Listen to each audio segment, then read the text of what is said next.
A woman found unresponsive near her Olympia apartment. Somebody hurt her bad.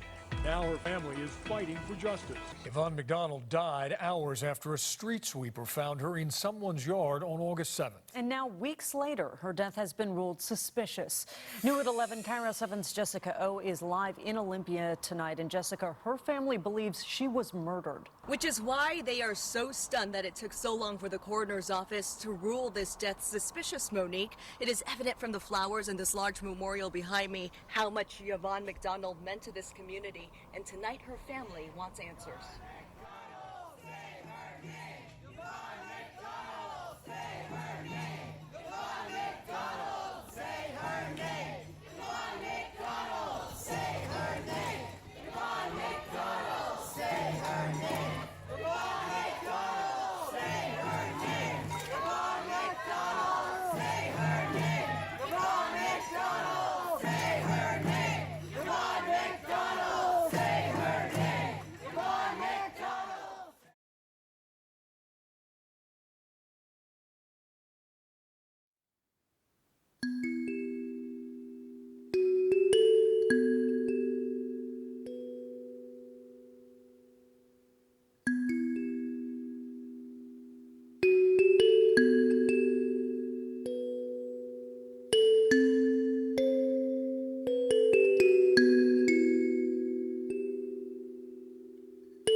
Excuse me.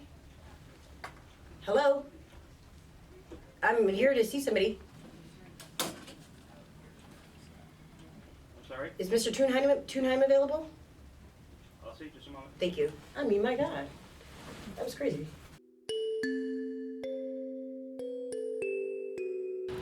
But the, did you guys see what John Thunheim put on his page? No. He made a statement.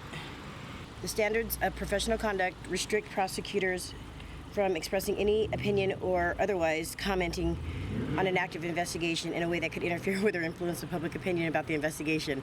Therefore, prosecuting attorney John Thunheim has declined to speculate or otherwise comment on the circumstances surrounding this ongoing death investigation, so as to not jeopardize this investigation in any way. To do otherwise would be premature, inappropriate, and unprofessional.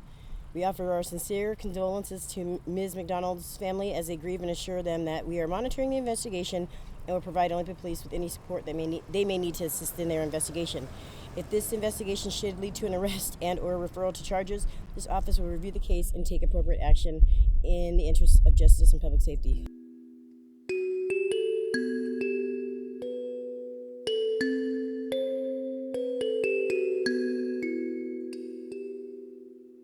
Can you explain what an inquest is? Yes, it's a legal process by which members of the public are put in what's essentially like a little grand jury or little jury to look over the evidence that's been gathered and have people testify in front of them regarding that and make a determination as to death and whether it was from lawful or unlawful causes. Really, the prosecutor shouldn't have to speak out. When there's a death, there should be confidence that there's going to be a full investigation. There's a dead human being here. Under suspicious circumstances, we're going to take care of it. We don't have that confidence now here in Thurston County. So I think it's perfectly reasonable to say, Mr. Coroner, please dedicate yourself to saying that there's going to be an inquest at some point in the future. And so I made that statement on Facebook. I sent a letter to the coroner that day or within 24 hours. I called the coroner like on a Monday morning following that statement in the letter. And he indicated that he just returned from a vacation or a trip and would read my material and get back to me. And I said, great.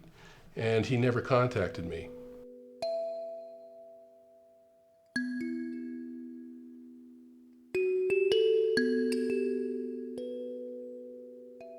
Yvonne and I were close when I was younger. Then as adults, as we got into our own world, we didn't drift apart. We I was just busy being married and having kids, but she stayed in contact always. She was very bubbly as far as meeting people and outspoken. She could talk to anybody she could talk to them, and she did. Was focused on equality, equal rights. After her education, she was really focused on laws and enforcing them and making sure that people, got justice. Even I remember when people would get cited for littering, or people would call, she'd always give them a chance. She never sent them a ticket right away. She always sent them some crazy amount of, literature to give them an opportunity to not get cited for littering and explain to them their options. She always gave people options, so. She was a really outstanding student in class. I actually brought my evaluation of her because we're talking about 18 years ago, so okay if I read some of it. Yvonne McDonald successfully completed the Political and Economic Context of Public Administration program. She's a serious and socially conscious student, an independent thinker with very good critical thinking skills. She demonstrated a lot of insight, interest in analyzing causes of and solutions to race, class, and gender inequality in the United States and globally. And I remember writing recommendations. She worked for various unions. I think AFSCME was one. I don't remember all the various unions, and often discussed how do you deal in a situation where you're very committed to economic justice, racial justice, social justice, gender justice, but the people you're working for are less so. I saw first a story in the Olympian, and I was really affected by it. Just didn't quite make sense, and I thought, here's somebody who the police were just dismissing, maybe because she was black, wasn't well off. And to me, all people to me have dignity and worth, all people the same no matter what income they have in terms of having value. And I thought it was kind of being dismissed and almost kind of blaming her for what had happened. When we got the call, I was here at work, and it was that Yvonne is on life support, hurry up and get here. I don't even think I locked my door to the store. Me and my daughter literally left out of here, and I went and got my mom, and we rushed to the hospital. Of course, when we rushed in there and sat down, I had to look around the room to see that Yvonne wasn't there, and just got to hear what everybody else heard from the detective. He told us that Yvonne was found by a street sweeper around 7:30 in the morning, partially clothed. Her pants were down, and her shoes were beside her. And they began working on her, and they brought her in. The doctor came in to speak to us, and it was at the point of they were done working on her to the best they could. And that's when he told us what I think is the real picture of what was going on with her at that time. That's when my mom said, let her pass. I will never forget that nurse's, the look on her face. It's like when we were in there grieving, her eyes had water in them the whole time. And of course, I just asked, was my aunt raped? And her exact words were, I probably shouldn't tell you this, but that's what it looks like. The visual that we saw, and then what the detective had told us, it didn't line up from the get-go. And one of the first questions that he was asked, and I don't know who asked it first, was, how did that happen from a fall? He didn't say anything about all the bruises on her body, and didn't say there was any signs of a struggle. To me, the nails, say nothing about the knife wound on her leg, and they still haven't. He said that they found a bottle of vodka in her purse, and then as he proceeded, he said, and it appears as though the paramedics noted that they found track marks on her arms. And I hate even thinking about that and saying that publicly, but I think it's important to say it publicly because they were not track marks, and it's been confirmed of that. But right from the gate, it seems like saying that she had the alcohol and saying that there's track marks. They want to say that she was out doing something she had no business doing, and then it led to her death. They know that we don't know the process, and I think they just want to tell us anything because they didn't know what road they were going to take, and it's apparent because at first they wanted to take a woman was found dead in the bushes. Let's not ignore the fact that she was African American. That's not right. And then we gotta find out what happened to. I think we need to keep this a little quiet because it's gonna bring too much controversy.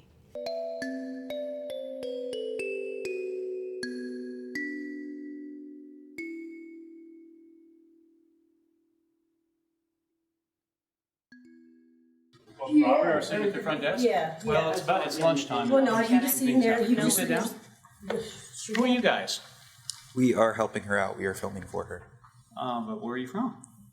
If you're already accused of being a racist, and there's possible hate crime, and you're up for re-election, you got to address that. And you are a racist, you don't want to address it anyway. The best thing for you to do is quiet that down, and you better not comment on it because they're gonna bring out your past and eat you up with it. That's why he hasn't commented on it. But that's the prosecutor's actions make me believe strongly that it was a hate crime. Anyway, I'm not sure what else I can help you with other than to tell you that we are eager for this to be wrapped up, for the investigation to be completed, and if there is going to be a referral of a criminal matter to our office, that we are looking forward to getting that if and when that comes, and we will give this every the most serious consideration we can, because a person has died, and we're sorry, deeply sorry for the loss of your relative.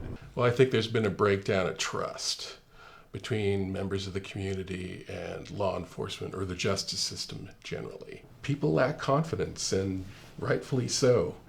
Trust is a two-way street, and part of trust comes from seeing that people are dedicatedly doing their job to the letter, and we need to bring that back.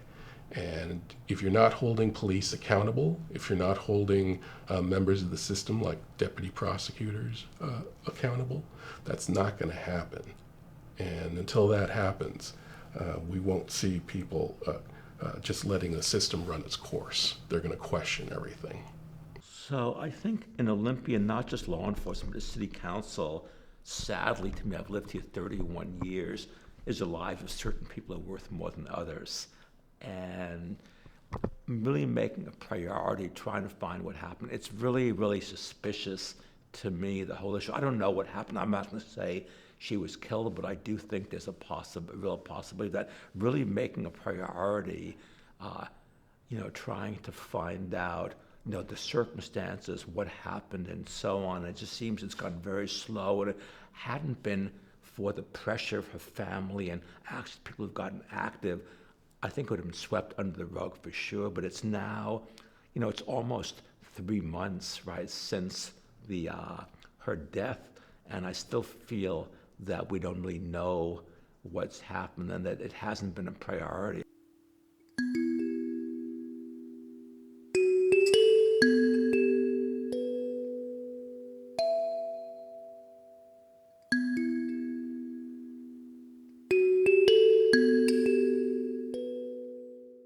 The only one who has something to lose